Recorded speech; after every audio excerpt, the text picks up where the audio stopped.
এই সিলেটকে একটি সুন্দর নগরী হিসাবে গড়তে চাই এবং এই জন্য প্রয়োজন হলো আপনাদের সহযোগিতা।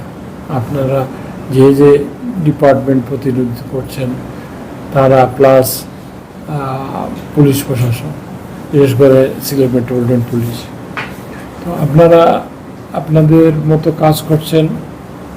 আমরা সিলেট সিটি কর্পোরেশন আপনাদের সাথে আছি এবং আগামী দিনগুলোতে যাতে মানুষ একটা পরিবর্তনের আশা নিয়ে এইবার আমাদের রাজনৈতিক দল বাংলাদেশ জাতীয়তাবাদী দলকে ভোট দিয়েছে।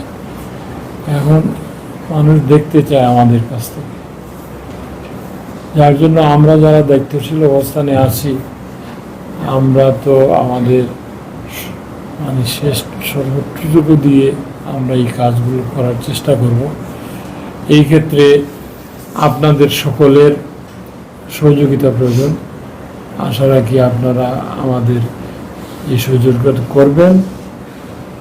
আর এই রমজান সামনে চলমান, রমজান তারপরে ঈদ, এই রমজানে বিশেষ করে মানুষের ভোগান্তি কোনো ক্ষেত্রে যাতে না হয় এইগুলোর দৃষ্টি দিবেন। আপনারা যে যে দপ্তরের দায়িত্বে আছেন সেই দপ্তর থেকে ইয়ে দিবেন, সজাগ করবেন।